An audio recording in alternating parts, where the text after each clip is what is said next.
15% কোনোভাবে মেনে নেওয়া হবে না। শিক্ষক সমাজ মেনে নেবে না। 20% বাড়ে এবং মেডিকেল ভাতা 1500 টাকা এবং কর্মচারীদের উচ্চ ভাতা 75% করার দাবিতে আমরা 12 তারিখ থেকে এই পর্যন্ত আমরা আন্দোলন করে আসছি।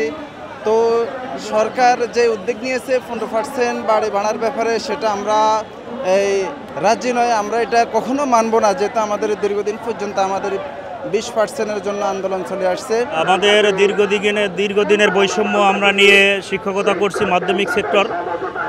আজ এই 10তম দিবসে কর্মদিবসে আমরা শহীদ মিনার চত্বরে কষ্ট করতেছি। আমাদের একটাই দাবি 20% বাড়ি ভাড়া, চিকিৎসা ভাতা 15% এবং কর্মচারীদের 75% উৎসব ভাতা। প্রথম পর্যায়ে আমাদের 5% দিয়ে 500 টাকা বাড়িয়ে শিক্ষকদের কাছে প্রহসন করা হয়েছিল। তারপরে দ্বিতীয়বারের মতো আবার 5%-এর প্রজ্ঞাপন দিয়ে শিক্ষকদের সাথে বিশ্বাসঘাতকতা এবং প্রতারণা। এখন আবার শোনা যাচ্ছে 15% প্রজ্ঞাপন দিতে যাচ্ছে, কিন্তু এটা আসলে মানা যায় না। এটা আসলে শিক্ষকদের অধিকারের খর্ব করা হচ্ছে।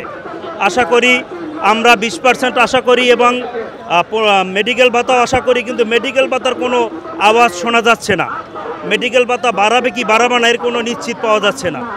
আসলে আমাদের বেসরকারি শিক্ষকদের মেডিকেল ভাতা অবশ্যই আমাদের প্রয়োজন, কিন্তু সেই মেডিকেল ভাতার কোনো খবর পাওয়া যাচ্ছে না। শুধু বাড়ি ভাড়া তাও দর কষাকষির মাধ্যমে এভাবে 3 ধাপে আমাদের প্রথম 500 টাকা, তারপরে 5%, এখন আবার দর কষাকষির মাধ্যমে 15% শোনা যাচ্ছে, কিন্তু এটা সকল শিক্ষক সমাজ মেনে নেবে না।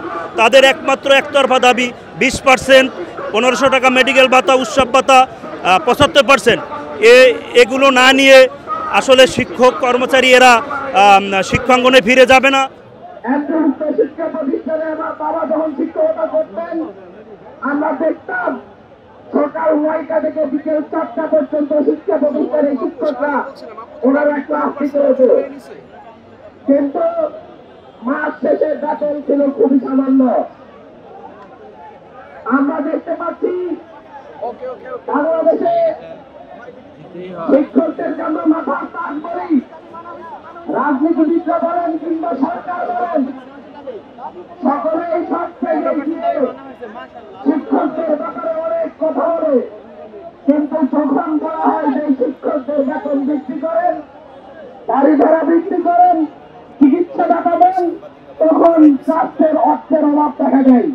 এই রাষ্ট্রের অর্থনৈতিক ব্যবস্থা কতটা দুর্বল সেটা আমরা শিক্ষকদের বেতন ভাতা দিতে গেলে আমরা বুঝতে পারি, কিন্তু তা আজ পর্যন্ত মিডিয়াতে বলেন কিংবা রাজনীতিবিদ সরকারের মন্ত্রীদের কথাবার্তায় বোঝা যায় যে রাষ্ট্র নাকি মধ্যবিত্ত হয়ে গিয়েছে। এই রাষ্ট্র নাকি নিম্ন মধ্যবিত্ত থেকে মধ্যবিত্ত উপনীত হচ্ছে, অথচ এই রাষ্ট্রের হাজার হাজার শিক্ষক 3 বেলা খেতে পাচ্ছে না। এই রাষ্ট্রের শিক্ষকদেরকে বলে শিক্ষকরা সবচাইতে সম্মানিত জীবন যাপন করবে, শিক্ষকরা সম্মানের যোগ্য, কিন্তু তাদের বেতন দেওয়ার ক্ষেত্রে, তাদেরকে ভাতা দেওয়ার ক্ষেত্রে দেখা যায় যে একজন রিকশাওয়ালার চাইতেও তাদের ইনকাম কম।